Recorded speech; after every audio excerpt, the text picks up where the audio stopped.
Assalamualaikum warahmatullahi wabarakatuh. Perkenalkan, kami dari kelompok 12 yang beranggotakan saya sendiri, Resita Dia Arfiani. Saya Daniel Kristianto. Dan saya Siti Nur Anissa. Di sini kami akan mempresentasikan hasil diskusi kami, materi yang berjudul Analisis Jabatan, Seleksi, Evaluasi Kinerja, dan Penempatan serta Pengadaan Tenaga Kerja. Pada materi ini kita akan membahas tentang 4 subbab. Yang pertama adalah pengertian analisa jabatan dan seleksi tenaga kerja. Yang kedua adalah metode analisa jabatan dan metode seleksi tenaga kerja. Yang ketiga adalah program pelatihan dan pengembangan karir. Dan yang keempat adalah evaluasi kerja. Analisa jabatan atau job analysis adalah suatu kegiatan pengumpulan data yang menyangkut tentang suatu jabatan untuk menetapkan uraian jabatan dan persyaratan jabatan. Slide selanjutnya, seleksi tenaga kerja. Apa sih seleksi tenaga kerja itu? Seleksi tenaga kerja adalah serangkaian langkah kegiatan yang dilaksanakan untuk memutuskan seorang pelamar ditolak atau diterima oleh perusahaan atau instansi tertentu setelah menjalani serangkaian tes yang telah ditentukan. Pertama, metode analisa jabatan atau disebut job analysis methods. Yang pertama, observasi. Metode yang digunakan untuk mengumpulkan informasi dengan mengamati individu yang melakukan pekerjaan itu dan mencatatnya untuk menguraikan tugas dan kewajiban yang dilakukannya. Yang kedua, performing the job. Melaksanakan secara langsung pelaksanaan tugas-tugas suatu pekerjaan. Yang ketiga, interview. Interview yang dilakukan baik secara individual maupun kelompok terhadap pemegang jabatan, supervisor, anak buah, klien, atau sumber-sumber lain yang mengetahui. Yang kedua, metode seleksi tenaga kerja. Metode seleksi tenaga kerja terbagi menjadi 2 bagian. Yang pertama, metode tertutup. Ketika ada penarikan kerja, informasi hanya diberikan kepada karyawan atau orang-orang tertentu saja. Yang kedua, metode terbuka. Ketika ada penarikan kerja, informasi disebarkan secara luas ke masyarakat dengan memasang iklan pada media massa baik cetak maupun elektronik. Selanjutnya, program pelatihan dan pengembangan karir. Pelatihan dan pengembangan karyawan adalah sebuah subsistem di dalam suatu perusahaan yang menekankan pada perbaikan kinerja individu.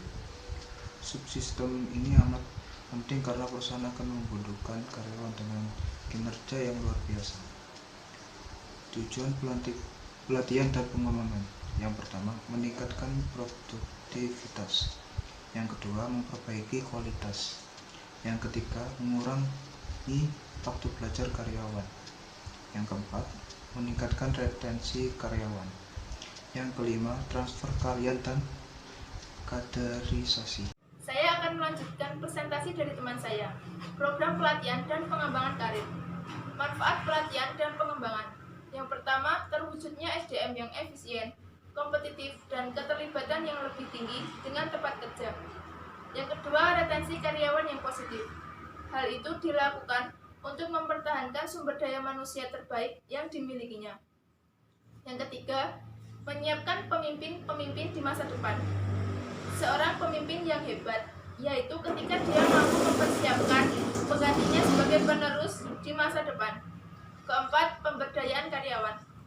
Tujuan dari pemberdayaan karyawan yaitu untuk memunculkan potensi dan modalitas yang ada dalam diri karyawan. Jenis-jenis pelatihan dan pengembangan. 1. Onboarding. Perusahaan memberikan apapun yang karyawan butuhkan untuk dapat melakukan pekerjaan. Mengenalkan karyawan baru ke struktur perusahaan. 2. Manajemen risiko. Mengurangi risiko atau mengimplementasikan proses manajemen proses. 3. Manajemen keahlian. Mengidentifikasi keahlian karyawan. 4. Perencanaan pengetahuan.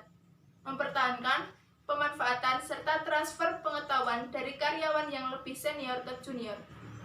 5. Pengalaman. Merasakan langsung pengalaman yang akan memberikan manfaat bagi karir mereka. 6. Diklat. Pemberian pelatihan internal. Metode pelatihan dan pengembangan. Yang pertama, pelatihan karyawan. Membantu karyawan membangun pengetahuan dasar. Yang kedua, coaching efektif. Pemimpin atau jajaran manajemen dapat menjadi coach yang efektif bagi karyawan mereka. Ketiga, mentoring kepemimpinan. Adanya mentoring karyawan akan lebih terbantu untuk melihat dampak dari perilakunya, memunculkan rasa tanggung jawab, dan kemudian berkomitmen untuk perubahan positif. Contoh program pelatihan dan pengembangan.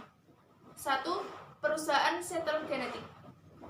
Perusahaan bioteknologi ini berfokus pada pengembangan terapi berbasis antibodi untuk memerangi kanker. 2. Perusahaan Amazon. Perusahaan e-commerce ini memperkerjakan lebih dari 245.000 karyawan di seluruh dunia. Pelatihan intensif dan program kepemimpinan selama sebulan sebelum karyawan mulai dipekerjakan. 3. Perusahaan AT&T. Perusahaan telekomunikasi ini memiliki AT&T University, di mana program yang dipimpin para eksekutif perusahaan berfokus pada kepemimpinan dan pengembangan manajemen. Evaluasi kinerja. Evaluasi kinerja adalah suatu metode dan proses penilaian dan pelaksanaan tugas seseorang atau sekelompok atau unit-unit kerja dalam satu perusahaan atau organisasi sesuai dengan standar kinerja atau tujuan yang ditetapkan terlebih dahulu. Tujuan dari evaluasi kerja adalah untuk menjamin pencapaian sasaran atau tujuan perusahaan dan juga untuk mengetahui posisi perusahaan dan tingkat pencapaian sasaran perusahaan, terutama untuk mengetahui bila terjadi keterlambatan atau penyimpangan supaya segera diperbaiki, sehingga sasaran atau tujuan tercapai. Tahapan melakukan evaluasi kinerja. Yang pertama, tahap perencanaan. Tahap ini diambil dalam upaya penyusunan sasaran kinerja yang diharapkan terhadap karyawan. 2. Penyusunan data dan bahan. 3. Pelaksanaan atau performing. 4. Penilaian dan review. 5. Pembuatan laporan hasil. Sekian presentasi dari kelompok kami, kurang dan lebihnya mohon maaf. Wassalamualaikum warahmatullahi wabarakatuh.